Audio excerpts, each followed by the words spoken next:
What's up now? This Dulaa. We just got this filming to make them understand video out here at the Hollywood Ranks.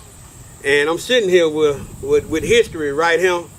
Hollywood Charles here, man. And first off, thank you for letting me come and, film here. And next, man, when you were coming up, I guess, in the rodeo scene, and I know you a horse, man. You said you had a horse before you had a bicycle, didn't it? Yeah, of course.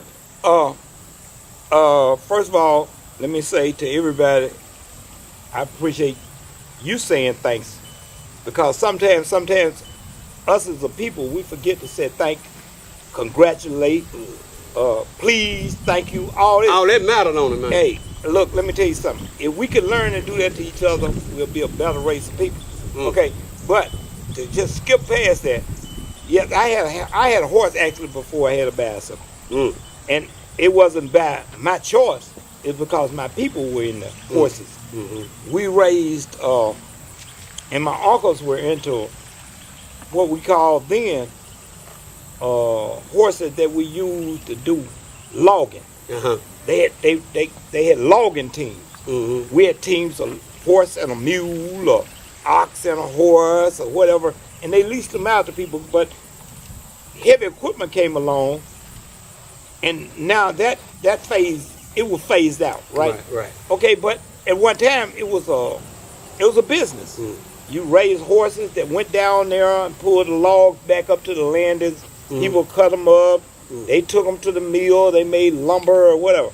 So I actually was around horses a lot more than I was around people. I hear you. So I don't know if that's good or bad. Nah, I don't know, right? But yeah. So, one of the things that stuck out with me, you were part of the Black Rodeo. Yeah.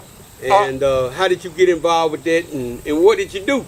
Okay, let me first tell you the way we got with the Black Rodeo. Black Rodeo actually started in Mojo, Oklahoma.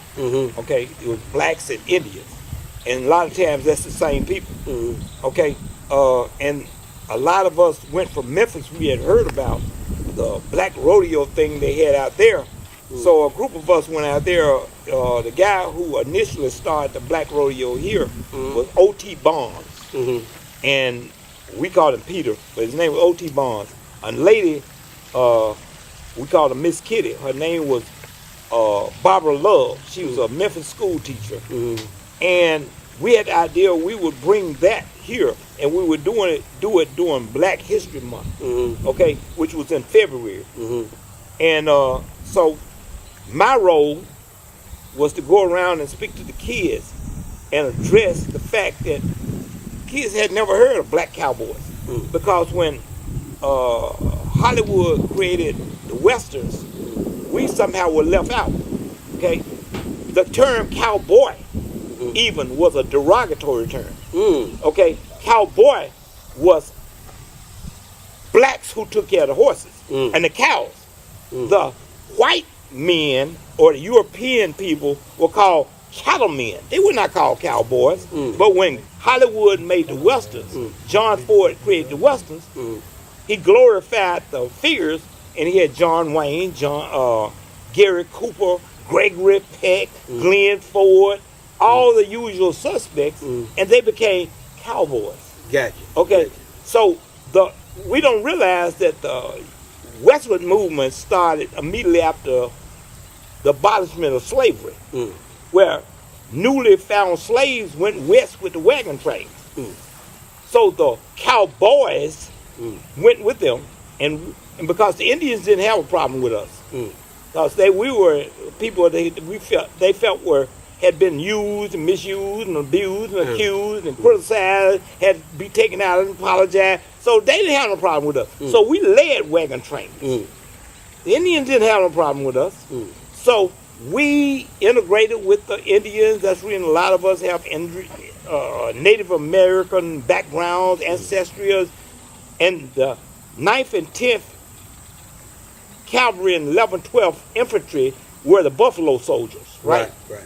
The infantry, the Indians call us that because of our hair. I textured our hair because we fought fierce. We had their tents looked like the buffaloes, which they held in reference. So it was naturally that we were cowboys. Right. Okay.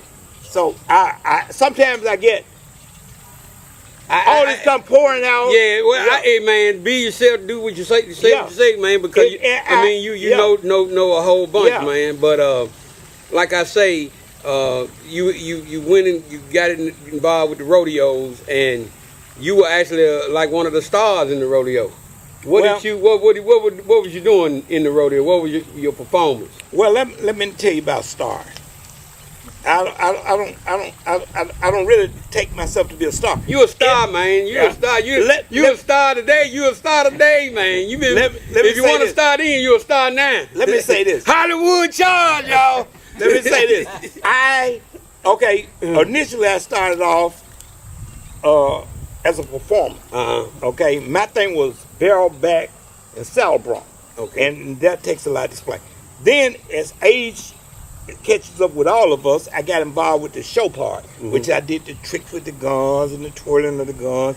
That's the Hollywood Charles thing. I got you. It became like, okay, Hollywood, I can twirl the guns. I can do the things you see on TV or on a movie that they use trick cameras to do. When I'm doing it live. I got you. I can't say stop, hold it, take 29, whatever. I got to do it right now. Man, I know about that take 29, dog. Okay, so so it was like I got a chance to do things that I saw on TV. I emulated, I imitated, and it was just me trying to do things that I saw. I got you. But it was not. It was so many people that came before me who did and paved the way. They were the stars. I imitated. I got you. I emulated. I hear you. And I truly appreciated what they had done. You were rapping a little bit. Y'all hear him? Hey, man, he can rap a little bit. You got to get on my next record, man. Yeah. But, man, like I say, so you did that, and I guess if you could tell, I guess, the world, hopefully this thing reaches the world. I'm going to say it going to reach the world. If you could just put out from Hollywood Charles, what would you put out to the young folk right now, man? I would say a word of encouragement for them, I guess. I'm so glad you asked that because guess what? I got all the young people out there who come to me daily. I sell saddles, I do tag or whatever. And I got so many young kids. I got 999 nieces and nephews, but I don't have a brother or sister. Okay? So you see that?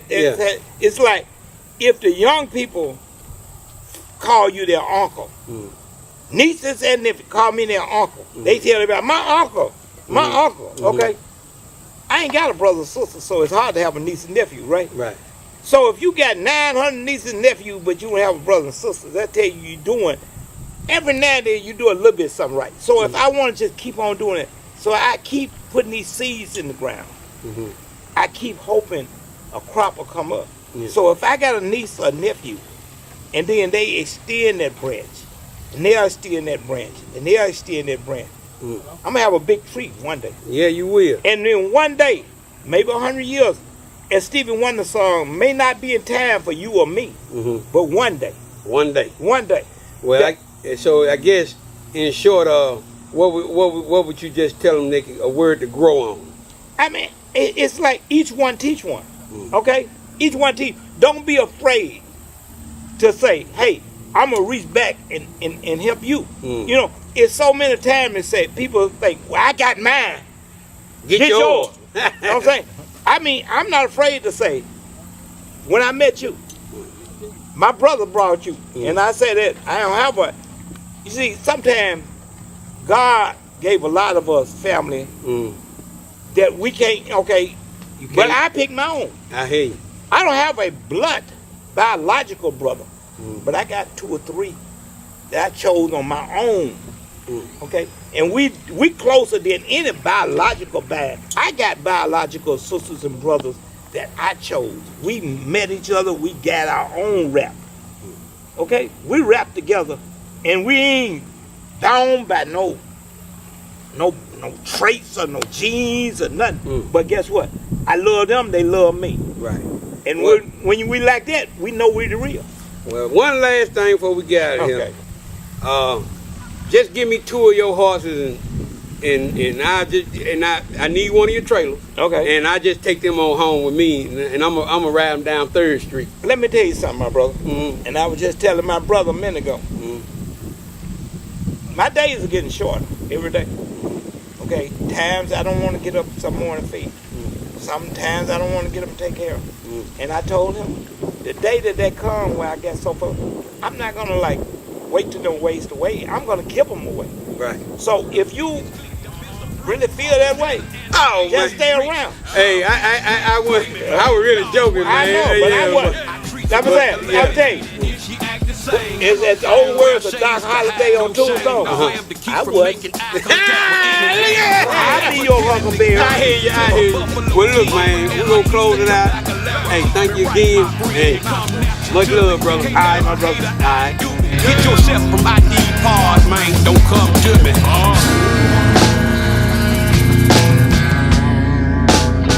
I make them understand. His own lane, put respect on the name, call him Dulaa, Dulaa.